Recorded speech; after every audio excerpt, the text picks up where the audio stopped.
ვახტანგ აბაზაშვილი ერთ-ერთია იმ 200 მსჯავრდებულს შორის, რომელიც აღდგომას საკუთარ სახლში შეხვდება. ის, რომ აბაზაშვილი პრეზიდენტის მიერ შეწყალებულ პატიმართა სიაში მოხვდა, მისი ოჯახის წევრებისთვის მოულოდნელი აღმოჩნდა. ირინა ზაბილონი შვილის დასახვედრად უკვე ემზადება. შვილს სააღდგომო პასქა და წითლად შეღებილი კვერცხი უნდა დაახვედროს. მერთმა იმისი ლოცვად შეისმინა ჩემიც.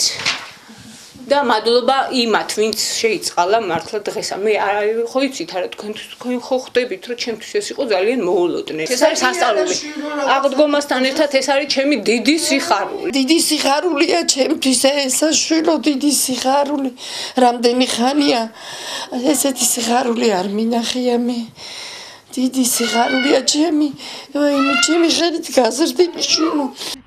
ზაზა მამულაშვილმა ერთი დღით ადრე გაიგო, რომ აღდგომას უკვე მშობლიურ ქალაქში, გორში შეხვდებოდა. მამულაშვილი პრეზიდენტის მიერ 200 შეწყალებულ მსჯავრდებულთან ერთად სასჯელ აღსრულების დაწესებულებიდან დღეს დილით გაათავისუფლეს. 6 წლიანი პატიმრობის შემდეგ ის ახალი ცხოვრების დაწყებას აპირებს.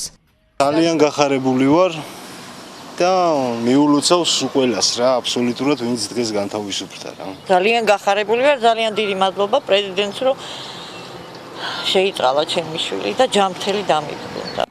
საქართველოს პრეზიდენტის მიერ შეწყალებული 200 მსჯავრდებულიდან 7 შიდა ქართლის მცხოვრებია.